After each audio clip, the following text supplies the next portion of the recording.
Okay, very funny. You think you put on a little color and change your name? You don't think we realize who you really are? Blue Streak? With Transformers Revenge of the Fallen, the movie lines were going hard on expanding the toy line further than the actual cast itself, including some random repaints. Swerve was repainted from the first deluxe form of any movie Sideswipe, but there's more to it. Like the repaints of Starscream and Jazz, this is actually a G1 recolored Sideswipe. If I were to guess, I think they wanted to keep the rights to the name. Special thanks to Larry Arts Productions for sending this. Sideswipe's G1 deco is slapped onto the Corvette Stingray concept. Not the first time Swerve was a sports car, and with the movies, we're lucky it's red. I mean, Crosshairs was green, twice.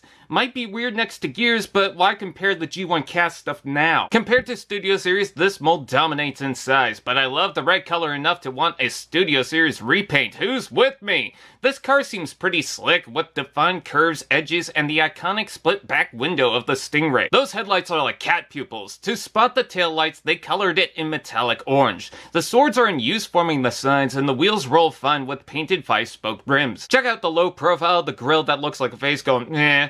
There's a painted logo, and rubber mirrors that are strangely fun to flex around like door stoppers. Don't judge me. The pipes pop out, and if you want them to be pushed back in, don't think of it, they're just gonna slip out anyways, they're not having it. An Autobot? How did you guess? Also, I need to point out the stress marks. It's very tricky to pop in the roof. Otherwise, it's a pretty good car, very much like the actual vehicle, and with the classic colors, it's another pin in the nostalgia. Robot mode.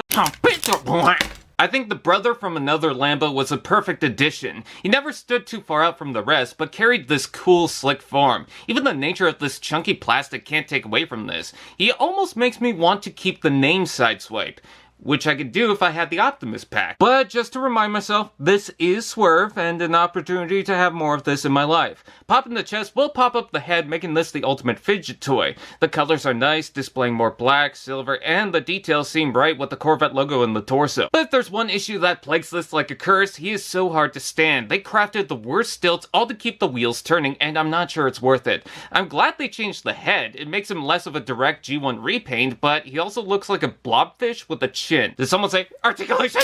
Ball jointed head, ball joint shoulders, double elbow, ball joint hips, hinged knees, and foot rotation. Posability doesn't offer a lot, but with the feet, maybe that's a good thing. I constantly need to be reminded that he has no upper arm rotation. These back panels can adjust to keep the balance, but the hips are weird. They have these rubber joints on the slider, which is a neat idea, but it makes it stiff. That's not the concern, it's why they use clear plastic for the ball joints and hinges. That's a disaster in the making. Back then, figures had a Mecha Life gimmick, so when you move the knees, the caps shift. As for weapons, I guess the pipe's over the head, but with the arm panels, flip one side and the other will flip with it. Not only creating the iconic blades, but does anyone need scissors? Swerve Swipe is another random repaint that tried to inflate the early movie toy line, and I really missed when they tried to do this. No one really knew what was around the corner, but figures like this expanded your imagination. I welcome Side Swerve, even if he's meant to be Sideswipe. I'll admit, I was a young collector when this thing came out, so I could disconnect these two because I wasn't really too familiar with the characters.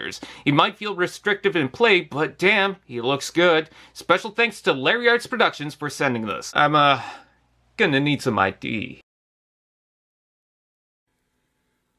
Allspark TV. Now that's just prime.